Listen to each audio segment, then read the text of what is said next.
తెలియజేసుకుంటాను. Thank you.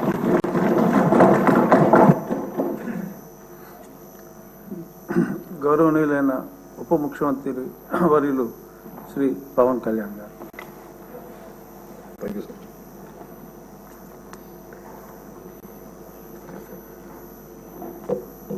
Deputy speaker ఈరోజు ఎన్నికైన శ్రీ కనుమూరి రఘురామకృష్ణరాజు గారికి మనస్ఫూర్తిగా నా శుభాకాంక్షలు తెలియజేస్తాను. గౌరవ ముఖ్యమంత్రి శ్రీ నారా చంద్రబాబు నాయుడు గారికి, గౌరవ శాసనసభ్యులకు, మంత్రివర్గ సభ్యులకు, ప్రతి ఒక్కరికి నా హృదయపూర్వక నమస్కారాలు. గత 5 సంవత్సరాల కాలంలో కానీ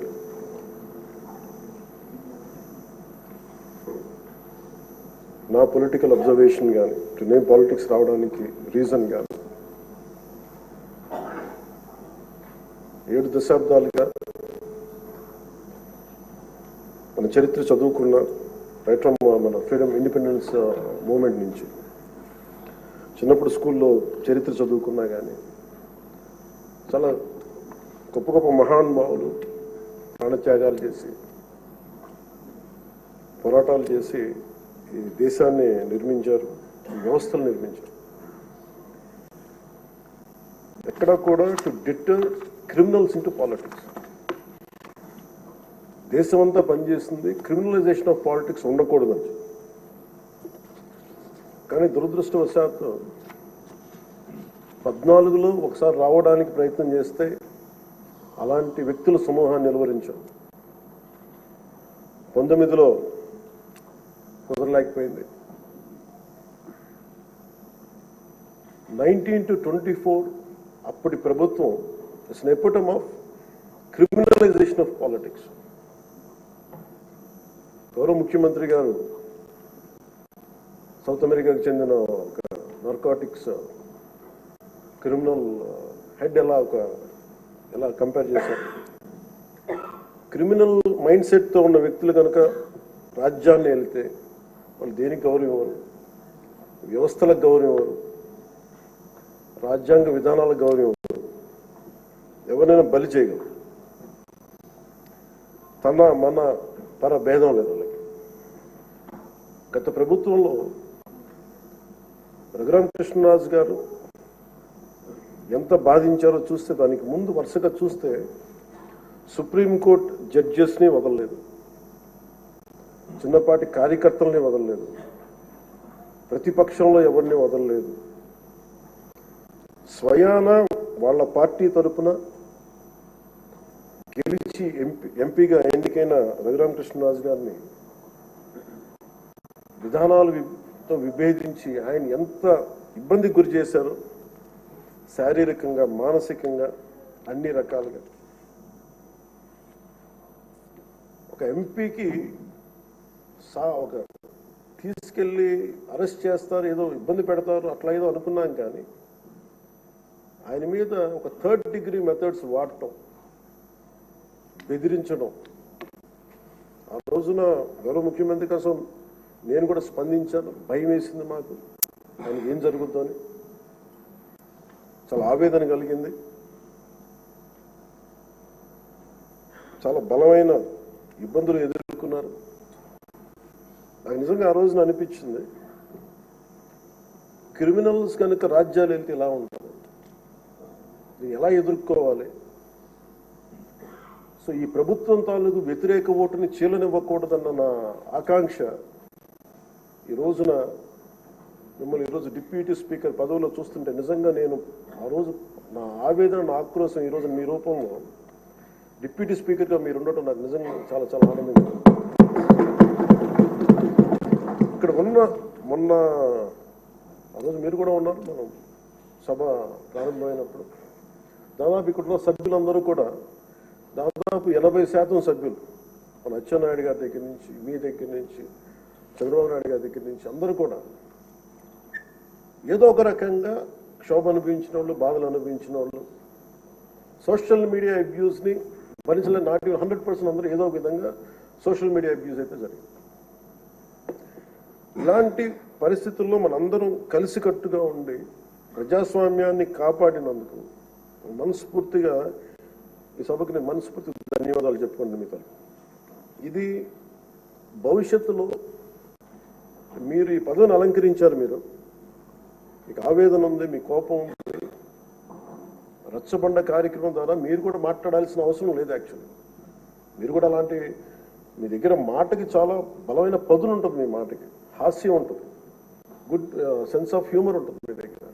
కానీ రచ్చబండ అనే ఒకటి కార్యక్రమం మీరు ప్రారంభించాలి అంటే ఎంత విసిగిపోతే మీరు ప్రారంభిస్తారు, ఎంత నిస్సహాయత ఉంటే ప్రారంభిస్తారు. నేను చాలాసార్లు అనుకుని ఇంత అడ్డగోలుగా క్రిమినలైజేషన్ ఆఫ్ పాలిటిక్స్ జరిగితే ఎవరు రారాలు అనుకునేవాడిని. నేను ఎప్పుడు ఒకటే నమ్మాను, సైంటిఫిక్ మన Newton's third law, for every action there is an equal and opposite reaction అని. అలాగే కర్మ ఎవరిని వదలదని. మిమ్మల్ని ఎవరైతే మీకు అడుగు పెట్టనివ్వం, మీ నియోజకవర్గంలో మిమ్మల్ని అడుగు పెట్టనివ్వం, మిమ్మల్ని అడుగు పెట్టనివ్వం అని చెప్పి ఛాలెంజ్ చేసిన వాళ్ళు ఈరోజు అడుగు పెట్టలేకపోయారు. కర్మ అంత బలంగా ఉంటుంది. 56,777 ఓట్లతోటి దాదాపు 59.80% ఓట్లతోటి గెలిచి మీరు ఎమ్మెల్యేకి వచ్చారు గుండి నియోజకవర్గం. ఈ రోజున వాళ్ళకి వై నాట్ 175 అలా అన్న మాటల దగ్గర నుంచి కానీ ఈ రోజున అడుగు పెట్టడానికి కూడా భయం ఉంది. మిమ్మల్ని ఎదుర్కోవాలంటే భయం. ఎందుకు మనం వ్యవస్థల్ని కాపాడాలి, ఎందుకు రూల్స్ పాటించాలి అంటే మనిషి అధికారం మదం ఎక్కి అహంకారంతో ఉంటే ప్రకృతిలో ఏమీ జరగదు, ఏమి అనుకోవడానికి లేదు. దానికి నిదర్శనమే సభ, దానికి నిదర్శనమే మిమ్మల్ని ఎంత హింసించి మీరు డిప్యూటీ స్పీకర్గా 14 ఏళ్ళు సుదీర్ఘమైన అనుభవం ఉండి ఒక నవ నిర్మాణాన్ని సైబరాబాద్ లాంటి ఒక కొత్త నిర్మాణాన్ని, సిటీని నిర్మించిన ఒక అనుభవజ్ఞులు ఆయన ఇబ్బందులు పాలు చేసి జైల్లో పెట్టి నలిపి, నాకు చాలా భయం ఉండింది. మిమ్మల్ని అరెస్ట్ చేసినప్పుడు మీరు ఎట్లా వస్తారో బయటకు, అంత భయం ఎలా ఉండిందో. గౌరవ ముఖ్యమంత్రి గారిని ఆ రోజున అరెస్ట్ చేసినప్పుడు నాకు చాలా ఆవేదన ఉండింది. ఏం జరుగుతుందో లోపల, ఏం చేస్తారు. ఒక ఎంపీగా మిమ్మల్ని ఇలా చేయగలిగినప్పుడు ఆయన్ని కూర్చోబెట్టి రాష్ట్రంలో ఏమేం చేస్తారన్నది నిజంగా ఆవేదనది ఆ రోజు తగులుకు నాకు అనిపించింది. ఈ రోజున అందరం బయటకు వచ్చి నిలబడ్డాం. దేనికి? ఇది ఒక చంద్రబాబు గారి కోసం, మీకోసం కదా, ప్రజాస్వామ్యాన్ని నిలబెట్టాలని. ప్రజాస్వామ్యం షుడ్ బి ఎటర్నల్ విజిలెన్స్. మనకి ఎటర్నల్ అంటే నిరంతర పహారా లేకపోతే మనకి సరిహద్దుల్లో మన హద్దుల్ని ఎలా కాపాడుకో నిరంతర పహారా అవసరము. ప్రజాస్వామ్యాన్ని కాపాడుకోవడానికి నిరంతర పహారా అవసరం. అందుకని మేమందరం eternal vigilance is essential for democracy. మేమందరం బయటకు వచ్చి ప్రజాస్వామ్యాన్ని కాపాడుకోవడానికి మనందరం పడ్డ తపన ఈ రోజున ఈ సభ నిలువెత్తు నిదర్శనం. ఈరోజు మీరు ఖచ్చితంగా మీరు సభా గౌరవాన్ని నిలబెట్టాలని మనస్ఫూర్తి. మీ విట్టు కోల్పోకండి, మీ సెన్స్ ఆఫ్ హ్యూమర్ కోల్పోకండి. ఎందుకంటే మీరుంటేనే లైవ్లీగా ఉండి, మీరుంటే ఎన్ని నవ్వులు పువ్వులు ఉన్నాయి చూడండి. ఆనందాన్ని తీయకండి. అట్ ద సేమ్ టైం మేము కోరుకునేది కూడా ఆ ప్రజాస్వామ్యం తాలూకా విలువల్ని, ఆ భాషని కాపాడు. సభల్లో భాష దిగజారిపోతే అది రోడ్ల మీదకి వెళ్ళిపోతుంది ఈరోజు. అంటే ఎవరు ఏం మాట్లాడుతున్నారో ఇష్టం వచ్చినట్టు మాట్లాడి, బూతులు తిట్టి, మేము ఇళ్లలోకి వచ్చి మీ ఇంట్లో మీ ఆడపడుచుని రేపులు చేస్తాం, మీ పిల్లల్ని ఎలా అంటాం. అడ్డగోలు ఈరోజు ఇంతమంది మాట్లాడుతున్నారంటే దానికి చట్టసభల్లో నుంచే ఆ కదలిక మొదలు.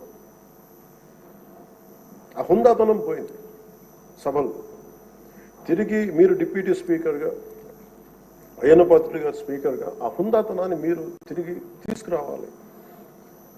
1-2 సందర్భాల్లో మనం వచ్చినప్పుడు ఎవరో ఒక మాట ఏదో అంటే గౌరవ ముఖ్యమంత్రి చంద్రబాబు నాయుడు గారు ప్రత్యేకించి చేయొద్దు, మళ్ళీ ఇంకా అలాంటి కల్చర్ తీసుకురాకండి, అది అయిపోయింది గతం.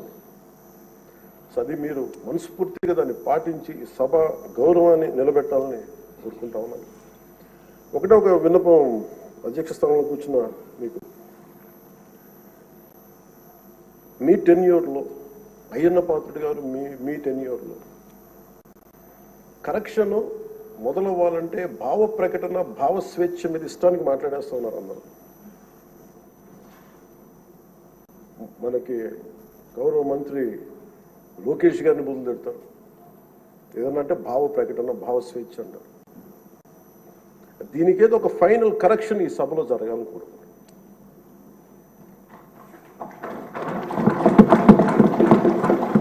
అంటే ప్రజలు నోరెత్తి ప్రకటన జరగాలి. డిసెంట్ ప్రజాస్వామ్యంలో dissent in democracy is very essential.